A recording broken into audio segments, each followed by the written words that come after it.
हम मुख्तलिफ number use करते हैं, ये भी डाटा में आ जाते हैं। फॉर एग्जाम्पल अगर मैं बात करूं number of cells, number of cells, ये भी क्या है, distance information. Hello dear students, welcome back to my YouTube channel study with botanist. Dear students, हमने स्टार्ट किया था steps of solving biological problem. तो डियर स्टूडेंट्स, ऑलरेडी जो पहले 5 स्टेप्स है वो हम डिस्कस कर चुके हैं। तो डियर स्टूडेंट्स, ये लेक्चर 7 है, इसमें हम डिस्कस करेंगे conclusion and reporting. Dear students, इससे पहले हमने डिस्कस किया था एक्सपेरिमेंट, जो कि हमारा स्टेप नंबर 5 था और सबसे इंपॉर्टेंट स्टेप था। अब देखिए डियर स्टूडेंट्स, यहाँ पर मैंने क्या लिखा है, यहाँ पर मैंने लिखा है biologist collects data from his experiment. अब देखिए जो बायोलॉजिस्ट है जब वो एक्सपेरिमेंट करता है तो उसके बाद उसके पास आ जाता है डेटा। डेटा का मतलब है डियर स्टूडेंट्स इंफॉर्मेशन। क्या मतलब है? इंफॉर्मेशन। अब देखिए डियर स्टूडेंट्स, डेटा कुछ भी हो सकते हैं।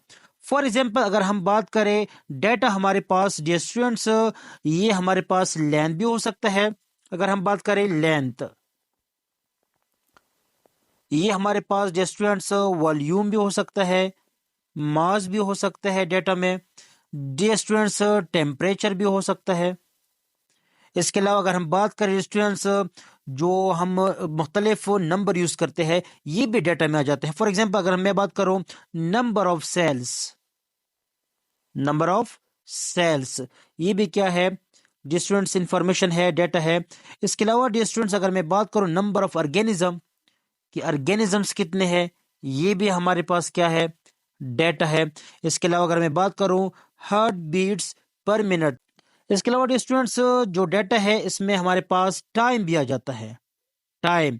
अगर मैं बात करूं ड्यूरेशन ऑफ रिएक्शन, या हम बात करें ग्रोथ टाइम, ये भी क्या है, डेटा है। डियर स्टूडेंट्स के अलावा हमारे पास अगर हम बात करें जो कलर चेंजेस है, कलर चेंजेस, ये भी क्या है, डेटा है। इसके अलावा डियर स्टूडेंट्स अगर हम बात करें बिहेवियर,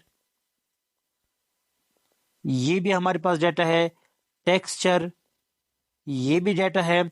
इसके अलावा डियर स्टूडेंट्स हमारे पास जो माइक्रोस्कोपिक इमेजेस है, या जो डायग्राम है, या जो टेबल चार्ट्स है, ये भी हमारे पास क्या है, डेटा है। तो डियर स्टूडेंट्स जो बायोलॉजिस्ट है वो क्या करता है, एक्सपेरिमेंट करने के बाद उसके पास ये वाला जो डेटा है वो क्या करता है, कलेक्ट करता है। जब वो डेटा कलेक्ट करे फिर क्या करता है, dear students he analyse the data, वो डेटा को एनालाइज करता है, एग्जामिन करता है। किस तरह? Statistically to reach some conclusion. अब देखिए डियर स्टूडेंट्स जो बायोलॉजिस्ट है जब एक्सपेरिमेंट करने के बाद वो डेटा कलेक्ट करता है, फिर वो डेटा को एनालाइज करता है। किस तरह? स्टेटिस्टिकली। डियर स्टूडेंट्स स्टेटिस्टिकली का मतलब है इसमें जो बायोलॉजिस्ट है वो मुख्तलिफ नंबर्स का इस्तेमाल करते हैं, यूजिंग नंबर्स। या इसके अलावा डियर स्टूडेंट्स फॉर एग्जांपल वो परसेंटेज निकालता है, एवरेज निकालता है। इसके अलावा डियर स्टूडेंट्स वो मुख्तलिफ चार्ट्स, टेबल्स वगैरह ड्रॉ करते हैं। तो इसका मतलब ये है कि वो डेटा को न्यूमेरिकली या मैथमेटिकली अरेंज करता है।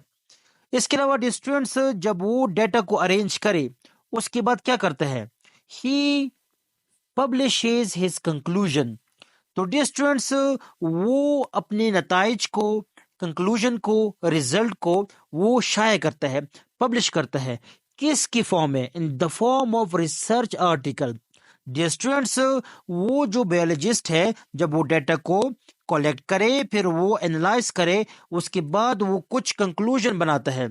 तो डियर स्टूडेंट्स उस कंक्लूजन को वो रिसर्च आर्टिकल की फॉर्म में पब्लिश करता है। कहाँ पर?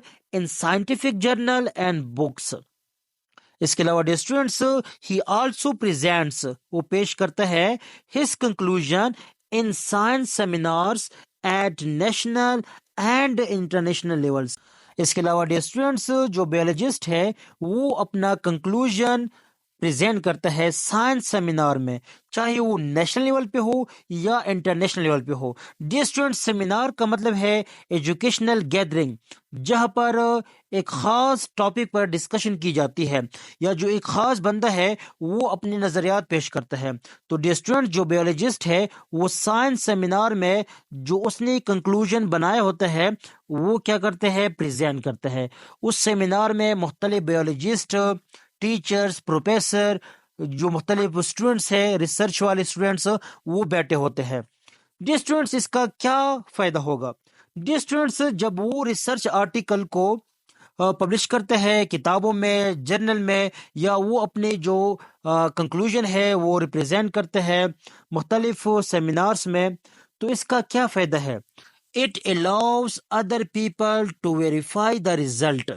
डियर स्टूडेंट्स, इसका एक फायदा ये है, इट अलाउज, ये इजाजत देता है अदर पीपल, दूसरे लोगों को, टू वेरीफाई द रिजल्ट, ताकि वो भी वेरीफाई कर सके इस रिजल्ट को, आया जो मैंने रिजल्ट बनाया है वो करेक्ट है या करेक्ट नहीं है। या इसके अलावा it also allow other people to apply the knowledge to solve other problems. या इसके अलावा डियर स्टूडेंट्स, या इस इल्म को दूसरे मसाइल के हल के लिए इस्तेमाल करने की इजाजत देता है। डियर स्टूडेंट्स, इसका फायदा ये है कि दूसरे लोगों को ये मौका देता है कि वो इस रिजल्ट को वेरीफाई करें, या दूसरों को मौका देते हैं कि आप लोग भी सेम इस तरह नॉलेज को, इल्म को इस्तेमाल करो, जो दूसरी प्रॉब्लम है वो आप लोग हल कर सको।